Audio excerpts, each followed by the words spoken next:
Côte d'Ivoire, Alassane Ouattara interdit à ses ministres de sortir du pays. Plus de détails après le générique. Avant de commencer, n'oubliez pas de vous abonner et d'activer la cloche de notification, car cela va vous permettre de ne plus manquer les prochaines vidéos.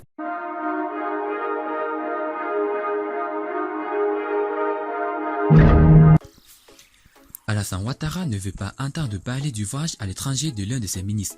Le président ivoirien vient de prendre une mesure interdisant les membres du gouvernement à sortir du pays jusqu'au vendredi 6 mars. Quelles sont les raisons d'une telle disposition? Alassane Ouattara dit non à des voyages ministériels à l'extérieur.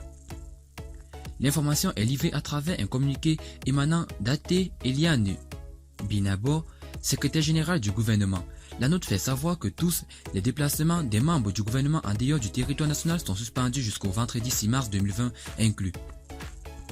La raison évoquée pour justifier cette mesure est la tenue de la réunion en congrès du Parlement qui se tiendra à Yamoussoukro le jeudi 5 mars 2020 à la demande de son Excellence Monsieur le Président de la République. Le secrétaire du gouvernement précise que conformément aux instructions d'Alassane Ouattara, il est demandé au ministre de bien vouloir prendre les dispositions nécessaires en vue de prendre effectivement part à la rencontre. Par ailleurs, le secrétaire général du gouvernement insiste pour dire qu'Alassane Ouattara attend du près au strict respect de ses instructions. Les ministres ivoiriens sont attendus à Yamoussoukro dans l'après-midi du mercredi mars 2020.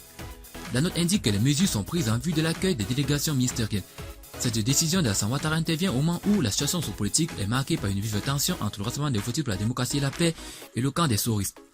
En effet, des proches de Guillaume Soro sont détenus depuis le lundi 23 décembre 2019.